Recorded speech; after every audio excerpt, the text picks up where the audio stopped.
छेडछाड आणि ब्लॅकमेलिंगला कंटाळून बीडमधील एका तरुणीनं आत्महत्या केल्याची धक्कादायक घटना 14 मार्चला घडली। आता 1 महिन्यानंतर मुलीच्या आईनं उपमुख्यमंत्री एकनाथ शिंदे यांना पत्र लिहिलं। तुमच्या लाडक्या बहिणीच्या मुलीनं आत्महत्या केली, तिच्या मृत्यूला 1 महिना उलटून गेला, तरीही आम्ही न्यायाच्या प्रतीक्षेत आहोत, असं या आईनं पत्रात म्हटलंय। हे पत्र सध्या सोशल मीडियावर व्हायरल झाल्यानंतर आता त्याविषयी बरीच चर्चा रंगली आहे। या पत्रात नेमकं काय म्हटलंय याविषयीची सविस्तर माहिती या व्हिडिओच्या माध्यमातून जाणून घेऊया। ज्या मुलीनं आत्महत्या केली तिच्या आईनं पत्राद्वारे उपमुख्यमंत्री एकनाथ शिंदे यांना भावनिक साथ घातली आहे।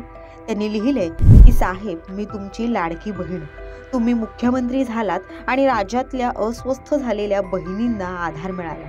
आपण मुख्यमंत्री असताना आपल्या म्हणजेच आमच्यासारख्या अगणित बहिणींना भावाचा बंध मिळाला। मी नाराज आहे, आज आपण उपमुख्यमंत्री आहात, मात्र माझ्यासाठी तुम्हीच लाडक्या बहिणींचे मुख्यमंत्री आहात। दिवंगत बाळासाहेब ठाकरे यांच्या विचारधारेवर चालत आनंद दिघे यांची प्रेरणा घेऊन आपण राज्याचा कारभार छत्रपती शिवाजी महाराज यांच्या शिवशाहीप्रमाणे हाताळत आम्हाला न्याय दिला। आम्ही त्याबद्दल ज्ञात आहोत, परंतु आज आम्हाला तुमची कमतरता भासते। माझी मुलगी साक्षी, तिला हवाई सुंदरी व्हायचं होतं, मात्र ती एका क्षणात नाहीशी झाली।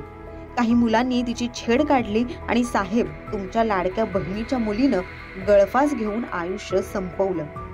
साहेब, आम्ही आस धरून आहोत, तुमची भाची साक्षी या जगात परत येणार नाही हे आम्हाला देखील माहीत आहे, मात्र त्या क्रूर नराधमांना देखील तेवढीच शिक्षा होणं अपेक्षित आहे। राज्याचे मुख्यमंत्री देवेंद्र फडणवीस एका कार्यक्रमासाठी बीडमध्ये आले। ते राज्याचे मुख्यमंत्री आहेत, सर्वांना माहीत आहे। आपण असला असता तर पीडित बहिणीला भेटल्याशिवाय गेला नसता, याची प्रचिती महाराष्ट्राला आणि लाडक्या बहिणींना आहे। बीडमध्ये केशरबाई सोनाजीराव क्षीरसागर महाविद्यालय आहे। याच महाविद्यालयात कला शाखेच्या 3य वर्षात माझी मुलगी शिक्षण घेत होती। काही मुलांनी तिची छेड काढली, तिला ब्लॅकमेल करून तिच्यासोबत अनैतिक कृत्य केलं। जबरदस्ती व्हिडिओ आणि फोटो काढण्यात आले।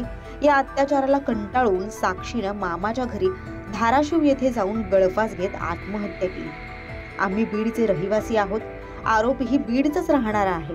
माझ्या मुलीनं धाराशिव येथे असताना गळफास घेऊन आत्महत्या केली, त्यामुळे तो गुन्हा धाराशिव सिटी पोलीस ठाण्यात नोंद आहे।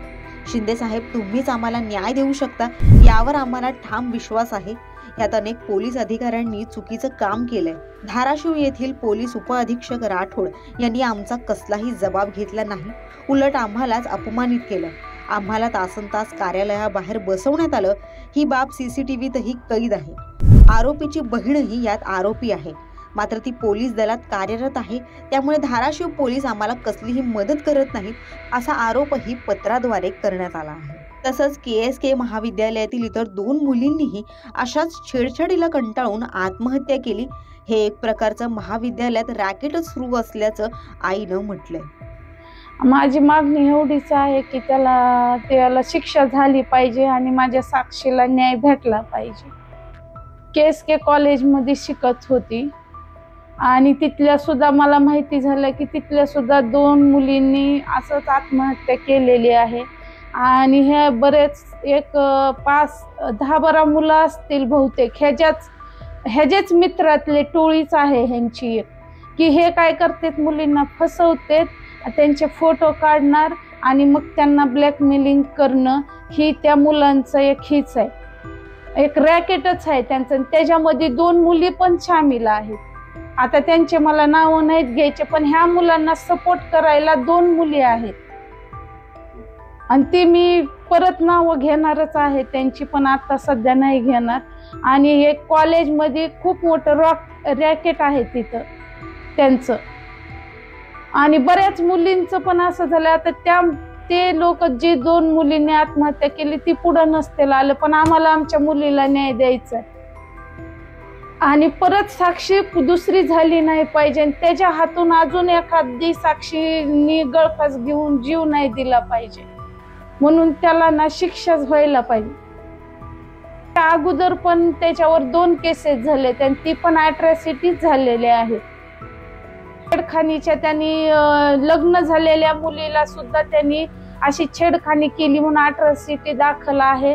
दुसऱ्या मुलीला छेडलं म्हणून ती सुद्धा त्याच्यावर केस दाखल आहे. त्याच्यावर 2 आणि तिसरी साक्षीची तिसरी आहे. तरी पण त्याला पोलीस प्रशासन न काय करता त्याला असंच मोकाट सोडायला लागले. ती मग अजून किती जणांचा जीव घेणार आहे. आमची आता एवढीच मागणी आहे की त्याच्यावर मोका लागावा आणि त्याला कायमस्वरूपी जेलमध्ये टाकून द्यावा. दरम्यान आपल्या मुलीला न्याय मिळावा आणि दोषींवर कारवाई व्हावी अशी मागणी या आईनं केली आहे. या संदर्भात आता उपमुख्यमंत्री एकनाथ शिंदे नेमकी काय प्रतिक्रिया देतील हे देखील पाहणं महत्त्वाचं ठरेल. राज्यभरातील अशाच घडामोडी जाणून घेण्यासाठी लोकसत्ताच्या YouTube चॅनलला सबस्क्राईब करा आणि पाहत रहा लोकसत्ता लाईव्ह.